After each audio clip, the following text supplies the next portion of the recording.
Welcome to care for studies.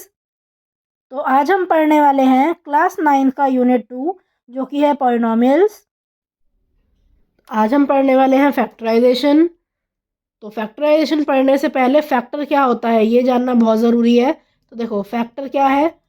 A factor of a number is an exact divisor of that number.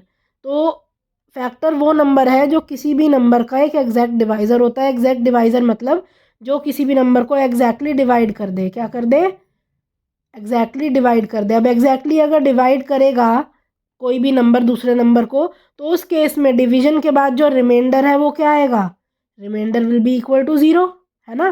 तो factor वो number है जो किसी भी number को डिवाइड करने के बाद रिमाइंडर ज़ीरो दे दे, है ना। जैसे कि एग्जाम्पल देखो, अगर मैंने 20 को 5 से डिवाइड किया, आपको पता है 5 4 ज़ा 20 होता है ना। अब देखो यहाँ रिमाइंडर क्या बच गया? ज़ीरो। इसका मतलब क्या है? जो 5 है वो 20 को एग्जैक्टली डिवाइड कर रहा है। 5 एक एग्जैक्ट डिवाइज़र है 20 का, तो इसीलिए हम कह सकते हैं कि 5 20 का एक फैक्टर है। इसी तरह आप और एग्जाम्पल देखिए, फैक्टर ऑफ 6 अगर मैं कहती हूँ 1 2 3 और 6, ये फैक्टर है 6 के। क्यों? क्योंकि अगर आप 6 को 1 से डिवाइड करोगे तब भी रिमाइंडर 0 आएगा, मतलब तब भी ये एग्जैक्टली डिवाइड हो जाएगा। अगर आप 6 को 2 से डिवाइड करोगे तब भी ये एग्जैक्ट डिवाइड हो जाएगा। अगर 6 को 3 से डिवाइड किया जाए तब भी एग्जैक्ट डिवीजन हो जाएगा, और 6 को 6 से डिवाइड करेंगे तब भी एग्जैक्टली डिविजिबल हो जाएगा, है ना। तो हर केस में आप देख सकते हो कि रिमाइंडर 0 है ना। तो ये सब क्या है? ये फैक्टर है 6 के। नेक्स्ट देखो 20 आप देख सकते हो इन सभी की टेबल में आता है ना। 1 2 4 5 10 और 20 इन सभी की टेबल में आता है, मतलब इन सबसे वो एग्जैक्टली डिवाइड होकर रिमाइंडर 0 दे देता है। इसीलिए ये सारे नंबर्स क्या हैं? ये 20 के फैक्टर हैं। Factor of a number are the numbers that divide the original number evenly. तो देखो फैक्टर वो नंबर होते हैं जो किसी भी ओरिजिनल नंबर को इवनली डिवाइड कर दें। मतलब अगर जैसे मैंने 20 को डिवाइड किया 2 से, आपको पता है 2 एक फैक्टर है, तो 20 को क्या करेगा? 20 divided by 10 is equal to 20 divided by 2 is equal to 10, है ना। तो 2 ने क्या किया? 20 को 10 इवन पार्ट्स में डिवाइड कर दिया। तो फैक्टर वो नंबर होता है जो किसी भी नंबर को इवनली डिवाइड कर दे, इक्वली डिवाइड कर दे। Each prime number will have only 2 factors whereas composite numbers will have more than 2 factor. तो अगर मैं प्राइम नंबर की बात करूं, प्राइम नंबर में सिर्फ आपको 2 फैक्टर मिलेंगे। जैसे कि देखो 2 एक प्राइम नंबर है ना। तो 2 के अगर मैं फैक्टर कहूँ तो देखो 2 1 की टेबल में भी आएगा और 2 2 की टेबल में भी आएगा, है ना। तो प्राइम नंबर के सिर्फ 2 फैक्टर होते हैं, एक तो वो नंबर खुद होता है ना, और दूसरा 1 होता है फैक्टर। अगर मैं कंपोजिट नंबर की बात करूं तो कंपोजिट नंबर के बहुत सारे फैक्टर हो सकते हैं। जैसे कि आपने यहाँ 6 का फैक्टर देखा, 20 का फैक्टर देखा, है ना। तो इसके 2 से ज़्यादा फैक्टर भी हो सकते हैं। Factors of algebraic expression are the values that can divide the algebraic expression. तो अगर मैं एल्जेब्रिक एक्सप्रेशन की बात करूं तो उसमें फैक्टर्स क्या होंगे? उसमें वो एल्जेब्रिक एक्सप्रेशन जो उस पर्टिकुलर एल्जेब्रिक एक्सप्रेशन को इक्वली डिवाइड कर दे, है ना, वो क्या होता है? वही उसका फैक्टर कहलाएगा। जैसे कि एग्जांपल से समझते हैं, 3xy मैंने एक एल्जेब्रिक एक्सप्रेशन लिया है। अब इसका 3 भी फैक्टर है। क्यों? क्योंकि देखो 3xyz को अगर मैंने 3 से डिवाइड किया तो देखो ये प्रॉपरली डिवाइड हो गया, है ना। मतलब अगर मैं इसको डिवाइड करती तो रिमाइंडर क्या आता? 0 आता, है ना। तो इसीलिए 3 क्या है? इसका एक फैक्टर है। यहीं देखो 3xyz का x भी एक फैक्टर है, क्योंकि ये देखो ये इससे भी पूरा कट गया। इसी तरह से yz 3x 3y 3z xyz 3xy 3yz, और ये बाकी भी मैंने इसके फैक्टर्स लिखे हैं। तो इसके फैक्टर इसीलिए हैं क्योंकि मैंने इसको जब डिवाइड किया इन वैल्यूज से तो ये पूरा पूरा डिवाइड हो गया और रिमाइंडर कुछ भी नहीं बचा। देखो अब फैक्टराइजेशन क्या होता है? Factorization is defined as the breaking or decomposition of an entity into a product of another entity or factors which when multiplied together give the original number. तो फैक्टराइजेशन है क्या? फैक्टराइजेशन वो प्रोसेस है जिसमें हम किसी भी नंबर को छोटे छोटे नंबर्स में डिवाइड करते हैं, और वो नंबर जब हम मल्टीप्लाई करते हैं तो हमारे पास ओरिजिनल नंबर आ जाता है। जैसे कि आप देखो एग्जांपल से समझते हैं। अगर मुझे फैक्टराइज करने हैं 20, अगर मुझे फैक्टराइज करना है तो देखो 20 को मैं 2 × 2 × 5 लिख सकती हूँ, है ना। तो मैंने क्या किया, 20 को इन छोटे नंबर्स में डिवाइड कर लिया है। यही क्या है, यही फैक्टराइज करने का प्रोसेस है। आप इसको देखो, हम इस तरह से फैक्टराइज कर देते हैं ना। 20 के फैक्टर निकालने हैं, क्या करते हो आप, 2 से सबसे पहले आप डिवाइड करोगे, 2 × 10 = 20 होता है। उसके बाद देखो 2 × 5 = 10 होता है। उसके बाद 5 × 1 = 5 होता है ना। तो इसीलिए मैंने 20 को लिखा है 2 × 2 × 5। ये 1 लिखना है या ना लिखना है, इट्स नॉट नेसेसरी, है ना। तो अब ये जो नंबर है, ये 2 × 2 × 5, इनको जब मैं आपस में मल्टीप्लाई करूँगी तो 20 ही आ रहा है ना। तो 2 × 2 × 5 क्या है, ये इसके फैक्टर है। और यही नंबर अगर मैं रीअरेंज करूं तो इसके 20 के और फैक्टर भी बन जाएंगे। जैसे कि देखो, अब मैंने 2 और 2 को मल्टीप्लाई किया, क्या आ रहा है, 4। तो 4 भी क्या है, 20 का फैक्टर है। अगर मैं 2 और 5 को मल्टीप्लाई करती हूँ तो क्या आ रहा है, 10 आ रहा है। 10 भी क्या है, 20 का फैक्टर है। अब तीनों को मल्टीप्लाई किया तो 20 आता है। 20 भी क्या है, 20 का फैक्टर है ना। और 1 तो है ही। तो इस तरह से आप फैक्टर भी निकाल सकते हो। और फैक्टराइजेशन मैंने यहाँ करके आपको दिखाया है। फैक्टराइजेशन जब आपको करना है तो आपको क्या करना है, एक नंबर को छोटे छोटे नंबर्स में डिवाइड करना है, जो मल्टीप्लाई करके इवेंचुअली हमें वो नंबर दे। जैसे कि नेक्स्ट भी देखो, अब 13 है। 13 एक प्राइम नंबर है। और प्राइम नंबर को जब आप फैक्टराइज करते हो तो देखो, ये और किसी की टेबल में तो आते नहीं, तभी प्राइम नंबर है। तो ये 13 की टेबल में ही आएगा, है ना। तो 13 × 1 = 13, तो मैंने यहाँ वही लिखा है। इसके 2 फैक्टर होंगे, 1 × 13। हम इसे इस तरह से फैक्टराइज करके लिख सकते हैं। नेक्स्ट देखो, a²b। अब a²b कैसे बना होगा, a को 2 बार मल्टीप्लाई किया होगा और उससे b को मल्टीप्लाई किया होगा, है ना। तो हम इसे इस तरह से फैक्टराइज करके लिख सकते हैं। और देखो 9x + 3। अब यहाँ पर मैंने क्या किया है, आप देख सकते हो, ये पहली टर्म है 9x, है ना। 9x कैसे बना होगा, 3 × 3 × x, है ना। और अगला टर्म क्या है, 3। तो आप देख रहे हो, ऊपर वाली टर्म और नीचे वाली टर्म में ये जो 3 है, 3 × 1 यही है ना। तो देखो, ये 3 जो है कॉमन है, तो आप 3 बाहर निकाल सकते हो, है ना, कॉमन फैक्टर ले सकते हो। तो मैंने यहाँ पर यही किया है, दोनों टर्म में से मैंने 3 कॉमन ले लिया। अब 3 बाहर आते ही यहाँ क्या बचा, सिर्फ 3x, तो इसलिए 3x यहाँ लिखा। और यहाँ क्या बचा, 1 लिखा, तो इसलिए यहाँ प्लस का साइन लगा के 1 लिख दिया। तो इस तरह से आप कॉमन निकाल के, अब देखो यहाँ इसके 2 फैक्टर बन गए, एक बना 3 और एक बना 3x + 1। तो इस तरह से हमने इसे फैक्टराइज करा है। देखो, अब फैक्टराइजेशन हम कॉमन फैक्टर लेके भी कर सकते हैं, जैसा कि अभी मैंने आपको करके बताया था, है ना। आप फैक्टर थ्योरम से भी कर सकते हो। फैक्टर थ्योरम आगे मैं आपको पढ़ाने वाली हूँ इस क्लास में। आपको जो पढ़ना है, मेन फैक्टर थ्योरम पढ़नी है। उसके बाद आपको स्प्लिटिंग मेथड सीखना है।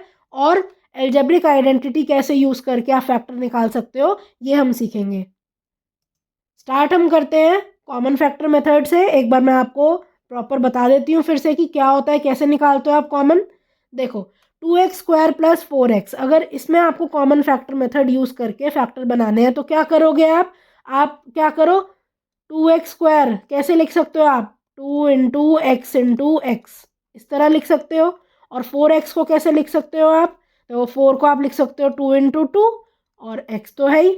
अब देखो कॉमन क्या है, दोनों में आप देख रहे हो 2 आ रहा है ना। और दोनों में आप देख रहे हो x आ रहा है, तो आप 2x कॉमन निकाल सकते हो, है ना। तो आप 2x बाहर निकालो और फिर ब्रैकेट लगा दो। अब देखो 2x² में जब 2x बाहर आ जाएगा, क्या बचा, आप बताओ क्या बचा, यहाँ x बचा, है ना। तो इसीलिए मैंने यहाँ पर x लिख दिया। और 4x में जब मैंने कॉमन निकाला 2x, तो क्या बचा, ये जो 2 है सिर्फ ये बचा था, तो इसलिए 2 लिख दिया यहाँ। और साइन वही आएगा, यहाँ प्लस था तो इसलिए यहाँ प्लस आ गया।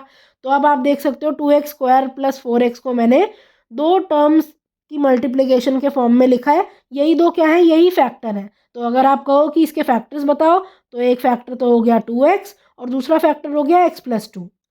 एक और एग्जाम्पल मैं आपको देती हूँ। देखो, अब यहाँ पर आपको मैंने काफ़ी सारी टर्म्स दी हैं, एक्चुअली यहाँ 4 टर्म्स हैं। अब आप क्या कर सकते हो, यहाँ आप इन्हें रीअरेंज करो कुछ इस तरह से कि कुछ कॉमन निकल पाए। तो देखो मैंने क्या किया है, देखो 2xy है, 2xy आप कैसे लिख सकते हो, 2 × x × y। 2y को कैसे लिख सकते हो आप, 2 × y। 3x को कैसे लिख सकते हो आप? 3 मल्टीप्लाइड बाय वाई, और आप क्या लिख सकते हो? 3 को सॉरी 3x को 3 मल्टीप्लाइड बाय x, और 3 को कैसे लिख सकते हो आप? 3 इंटू 1, इस तरह लिखा जा सकता है। अब देखो कॉमन आप कैसे निकालोगे? किसी में आप देख रहे हो कुछ कॉमन निकल रहा हो, देखो इस वाले टर्म में x है ना, इस वाली टर्म में x है, आप ये कॉमन निकाल सकते हो, है ना। तो आप इसे कॉमन निकालो। तो देखो कॉमन मैंने क्या किया, सबसे पहले तो ये एक साथ लिख ली मैंने टर्म 2xy एक साथ लिखी, किसके? 3x के साथ लिखी मैंने, और 2y प्लस 3 को मैं एक साथ लिख देती हूँ। अब इसके बाद क्या करूँगी, मैंने इसमें से x कॉमन निकाला। x कॉमन निकालते ही देखो इसमें से अगर x मैंने निकाल दिया तो 2y बचा, मैंने 2y यहाँ लिख दिया, और इस 3x में से जैसे ही x गया तो खाली 3 बचेगा, तो मैंने वो यहाँ लिख दिया। अब यहाँ देखो यहाँ कुछ भी कॉमन नहीं है, लेकिन 1 तो दोनों का फैक्टर है ना। अब ये जो 2y है इसे मैं मल्टीप्लाइड बाय 1 करके भी तो लिख सकती हूँ। तो 1 अगर मैंने कॉमन ले लिया बाहर इस तरह से +1, तो क्या आ जाएगा? 2y प्लस 3, ये यहाँ आ गया। अब देखो आप देख रहे हो जो ब्रैकेट के अंदर टर्म्स हैं दोनों सेम है, इसको मैं पूरे में से कॉमन ले लूँगी, यहाँ बचेगा सिर्फ x, है ना, और यहाँ बचेगा सिर्फ 1, है ना। तो ये मैंने दूसरा फैक्टर ले लिया, और ये 2 हो गए इसके फैक्टर। अब देखो आप इसे एक और तरह से कर सकते हो, मैं करके दिखाती हूँ। देखो आप देख रहे हो स्टार्टिंग में ये जो 2 हैं, इसमें आप देख रहे हो इसमें 2 कॉमन आ रहा है इन दोनों में, है ना, और y भी कॉमन आ रहा है ना। तो आप क्या कर सकते हो, अगर आपको रीअरेंज नहीं करना, आपको नहीं अगर समझ आ रहा रीअरेंज करना, तो आप क्या कर सकते हो, आप पहले 2 टर्म में, ये जो पहले 2 टर्म है इसमें क्या करोगे, 2 और y कॉमन ले लोगे। अगर मैंने 2 और y इनमें कॉमन लिया तो देखो क्या आएगा, मैंने 2 और y कॉमन लिया तो ऐसे बाहर लिख लिया, है ना। और जैसे ही मैंने y कॉमन लिया, 2y कॉमन लिया, तो पहली टर्म में क्या बचा? x, दूसरी टर्म में क्या बचा? सिर्फ और सिर्फ 1, और देखो प्लस का साइन था तो इसीलिए +1 लगा दोगे, है ना। अब देखो नेक्स्ट 2 टर्म देखो, अब यहाँ पर आप क्या देख सकते हो, 3 कॉमन है दोनों में, है ना। तो 3 कॉमन निकाल लिया मैंने, और क्या करोगे, अब देखो इन 2 टर्म में अगर मैंने 3 कॉमन निकाल लिया तो यहाँ सिर्फ x बचा, और यहाँ क्या बचेगा? सिर्फ 1 बचेगा, तो आप यहाँ x + 1 लिख सकते हो, है ना। अब देखो x + 1 क्या आ गया, दोनों में कॉमन आ गया, यहाँ भी है और यहाँ भी है। तो आप क्या करो, ये x + 1 बाहर निकालो कॉमन, और क्या बचा? 2y + 3, ये बचा, है ना। तो आपको जिस मेथड से इजी लगे वो आप कर सकते हो। चाहो तो आप इस तरह से रीअरेंज कर लो, जैसे मैंने आपको पहले बताया, तो उसमें क्या हो रहा था, 2y + 3 ओवरऑल कॉमन आ रहा था, और तब आपके प्रोडक्ट बन रहे थे, तब आपके फैक्टर बन रहे थे। और यहाँ पर क्या किया, विदाउट रीअरेंजिंग मैंने x + 1 अंदर, ये देखो दोनों जगह कॉमन आ गया, और मैंने वो बाहर निकाल के और इस तरह से कर रखा है। तो आपकी मर्जी है, आप दोनों में से किसी भी मेथड से कर सकते हो। देखो इससे नेक्स्ट है 9x + 72, दोनों टर्म में आप देख रहे हो 9 कॉमन है ना। कैसे देखो 9x कैसे आया होगा, 9 इंटू एक्स, और 72 कैसे आया होगा, 9 इंटू 8, है ना। 9 8 होता है, 9 के अलावा और कुछ कॉमन ही नहीं है, तो 9 मैंने बाहर ले लिया, अंदर क्या बचा, यहाँ से 9 गया तो x बचेगा सिर्फ, और यहाँ से गया तो सिर्फ 8 बचेगा, और बीच में क्या आएगा, ये प्लस का साइन आ जाएगा बस, है ना। तो x + 8 जो है ये एक फैक्टर हो गया, है ना, और इसका दूसरा फैक्टर क्या हो गया, 9। इस तरह से आपने इन्हें 2 फैक्टर के प्रोडक्ट के तौर पे लिख लिया, और इस तरह से आप कॉमन फैक्टर लेकर फैक्टराइज कर सकते हो। नेक्स्ट देखिए फैक्टर थ्योरम। तो फैक्टर थ्योरम इस क्लास के लिए बहुत इंपॉर्टेंट है ना। फैक्टर थ्योरम क्या कहती है, देखो, if p of x is any polynomial of a degree greater than or equal to 1 and a be any real number, then x minus a is a factor of p of x if p of a is equal to 0। तो देखो simple ये जो पूरी theorem है ये कह रही है कि अगर आपके पास कोई भी पॉलिनोमियल है p of x, है ना, और ध्यान रखना इसकी डिग्री क्या होनी चाहिए, 1 के बराबर या 1 से बड़ी होनी चाहिए, है ना, डिग्री 0 नहीं होनी चाहिए। तो देखो आपके पास अगर कोई भी पॉलिनोमियल है और उसको मैं डिवाइड कर रही हूँ, किससे डिवाइड कर रही हूँ, x माइनस ए से, तो क्या होगा, तो ये थ्योरम ये कहती है कि अगर p of a 0 है, p of a मतलब इसका मैं जब ज़ीरो निकालूंगी, देखो x माइनस ए का अगर मैं ज़ीरो निकालूँ, x माइनस ए का ज़ीरो कैसे निकालते हो आप, x माइनस ए को ज़ीरो के इक्वल पुट करो, इससे x की क्या वैल्यू आई, देखो माइनस ए जब राइट हैंड साइड जाएगा तो प्लस ए हो जाएगा ना, तो इसीलिए क्या हो गया, x की वैल्यू क्या हो गई a। अब ये जो a की वैल्यू है अगर मैंने यहाँ पर पुट कर दी तो क्या आएगा, तब आएगा ना p ऑफ a। तो अगर ये p ऑफ a की वैल्यू ज़ीरो आ रही है तो क्या होगा, तो जो ये x माइनस ए है ये p ऑफ x का फैक्टर होगा, अदरवाइज नहीं होगा। अब ये मैंने किया क्या है, ये जो यहाँ p ऑफ a आ रहा था, ये जो मैंने x की वैल्यू थी यहाँ पर a आई थी, उसको जब p ऑफ x में मैंने रखा तो p ऑफ a आ रहा था। और ये क्या है, जब हमने पहले रिमाइंडर थ्योरम पढ़ी थी तो मैंने बताया था ना आपको कि ये रिमाइंडर के बराबर होगा, है ना, तो ये रिमाइंडर के बराबर है। और रिमाइंडर अगर ज़ीरो है तो मैंने आपको इस वाली वीडियो के पहले ही आपको समझाया था कि फैक्टर क्या होता है, फैक्टर वो नंबर होता है जो रिमाइंडर ज़ीरो ला दे, है ना। तो यहाँ पर भी p ऑफ a क्या है, वो रिमाइंडर है, और अगर वो ज़ीरो आएगा तभी आप क्या कहोगे, तभी आप कहोगे x minus A p of x का एक फैक्टर है ना। और इसका कन्वर्स भी देखो क्या है, इसमें p ऑफ a अगर ज़ीरो आया तो आप सीधा सीधा ये कह सकते हो x माइनस ए एक फैक्टर होगा p ऑफ x का। तो बस फैक्टर थ्योरम में आपको यही करना है, और बस आपको क्या फोकस करना है कि जो भी रिमाइंडर आए, मतलब आप क्या करोगे, जो भी पॉलिनोमियल है उसका ज़ीरो निकालो और उसकी जो वैल्यू है उस ज़ीरो की वैल्यू आप पॉलिनोमियल में पुट करो, और वो अगर ज़ीरो के इक्वल आ गई तो वही क्या देगी, वही रिमाइंडर देगी। और अगर वो ज़ीरो है तो आप कहोगे कि x माइनस ए या वो जो भी पॉलिनोमियल आपको दिया है वो एक फैक्टर है, अदरवाइज आप कहोगे वो फैक्टर नहीं है।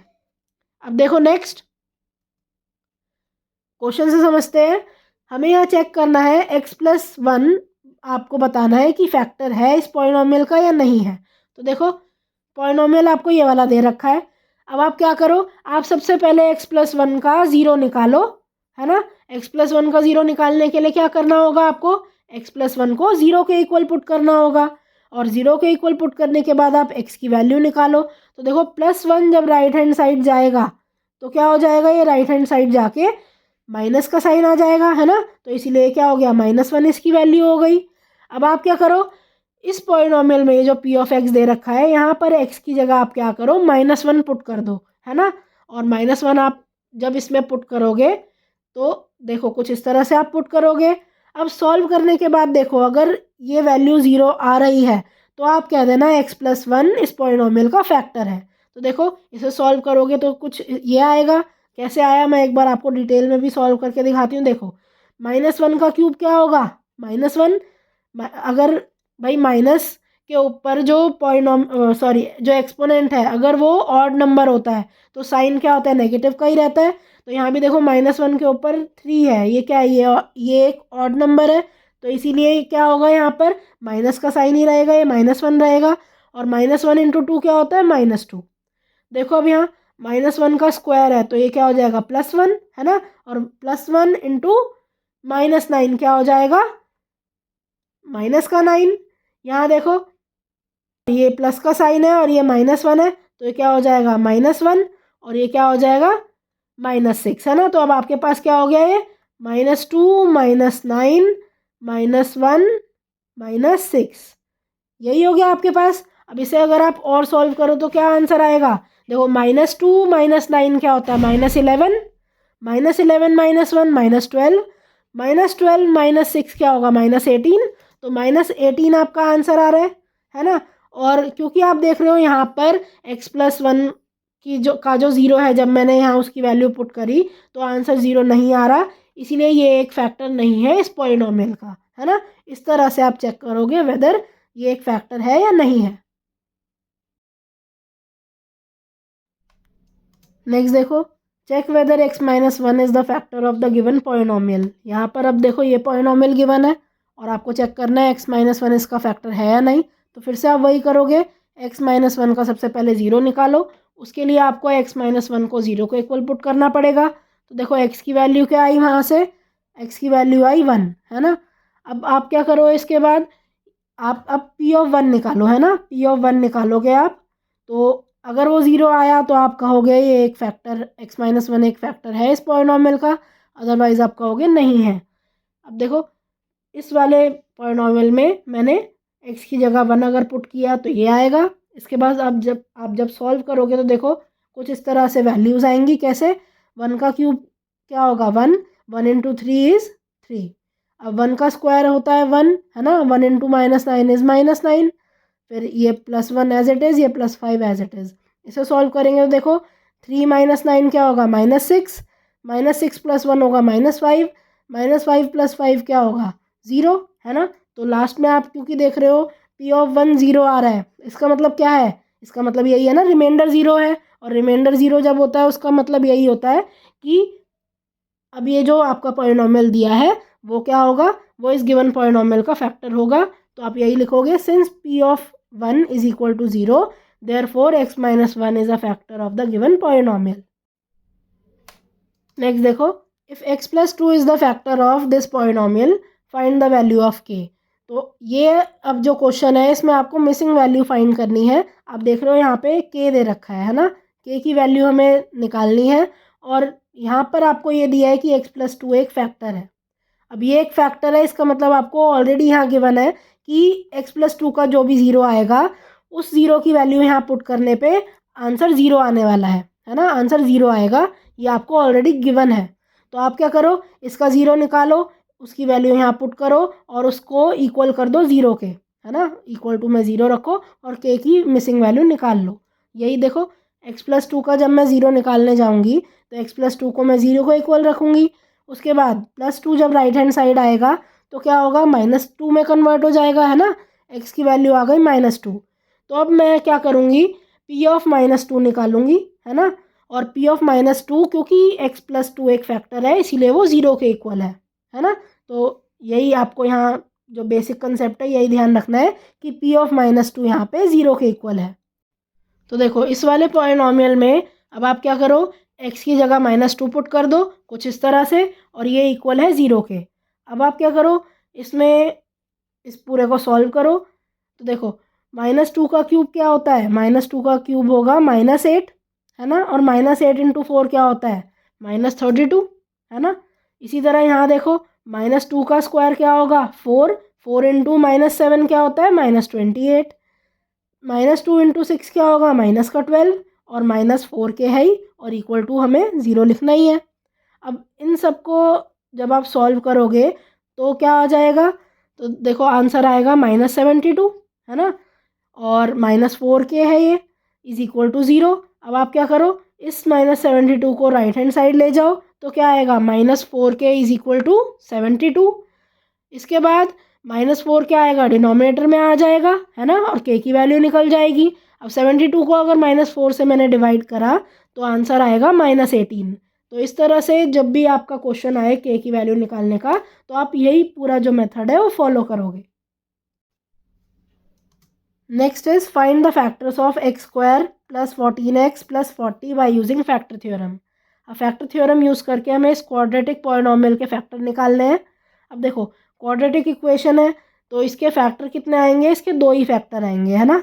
और वो 2 फैक्टर हमें यहाँ पर निकालने हैं। तो देखो क्या करेंगे हम, सबसे पहले तो ये मैंने यहाँ पॉलिनॉमियल लिखा। अब सबसे पहली बात जो आपको ध्यान रखनी है, x² का जो कोएफिशिएंट है वो 1 ही होना चाहिए, जैसे कि यहाँ पर है ना। और अगर 1 नहीं है तो क्या करना है वो मैं आपको आगे जब हम कोई क्वेश्चन आएगा मैं आपको तब समझा दूंगी, ठीक है। अब यहाँ देखो आप क्या करो, यहाँ ये जो लास्ट वाली टर्म है जो कांस्टेंट टर्म है उसके फैक्टर निकालो। अब फैक्टर जब आप 40 के निकालोगे तो कई सारे निकलते हैं। देखो +-1 +-2 एंड सो ऑन।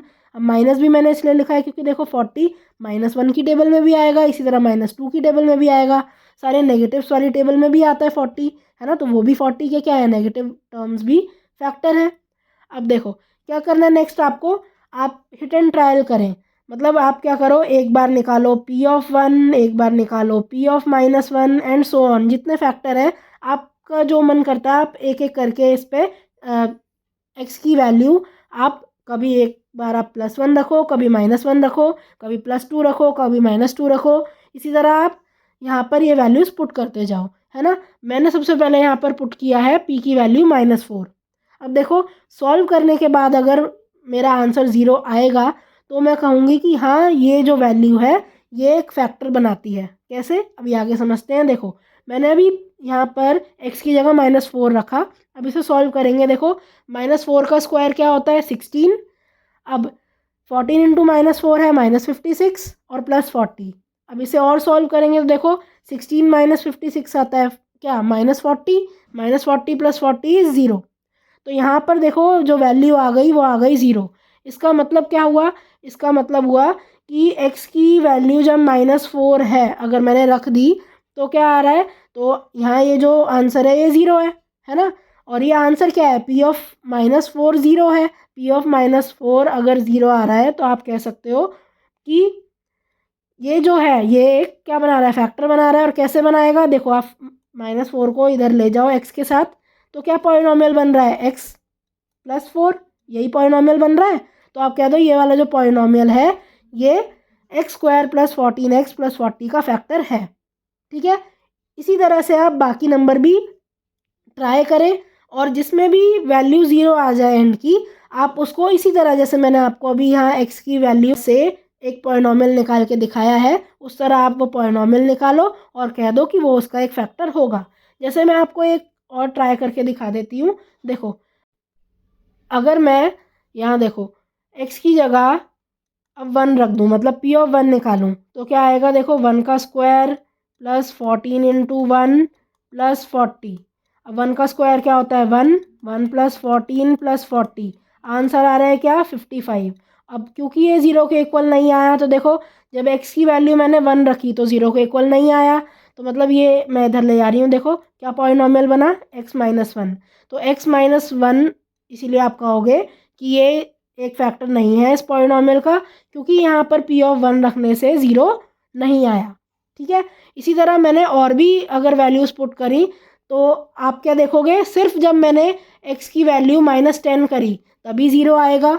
और क्या होगा अगर x की वैल्यू मैंने जब पुट करी -10, तब मैंने आपको कहा कि क्या आया? जो P ऑफ -10 था वो 0 आया।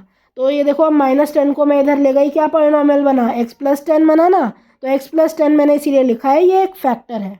अब देखो 40 के इतने सारे फैक्टर बने हैं, क्या हम सब ट्राई करते रहेंगे? देखो एक मैं आपको एक शॉर्ट टिप बताती हूँ, एक ट्रिक बताती हूँ। देखो आपने एक फैक्टर निकाला, क्या आ रहा है? 4, सॉरी -4 है ना। P ऑफ -4 जब आपने किया था तब क्या हुआ? तब आंसर 0 आया था। तो देखो 40 कैसे आया? मैंने एक तो -4 जब मैंने यहाँ पर रखा तो 0 आया था वैल्यू, है ना। अब -4 को मैं किससे मल्टीप्लाई करूँ कि 40 आ जाए?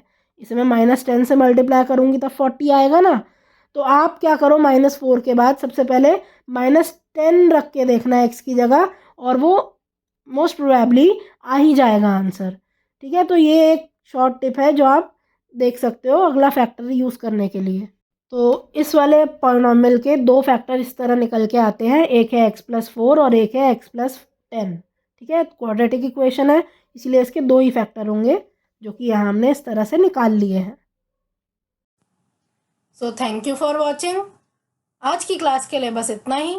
अगर आपको ये वीडियो पसंद आई हो तो इसे लाइक करें, इसे शेयर करें और हमारे चैनल को सब्सक्राइब करें and hit the bell icon, जिससे हम जब भी एक नई वीडियो डालें तो उसका नोटिफिकेशन आप तक सबसे पहले पहुंचे। Thank you. आप अपने डाउट्स, सजेशंस और आपको जिस भी टॉपिक पर वीडियो चाहिए हमें कमेंट करके बताएं।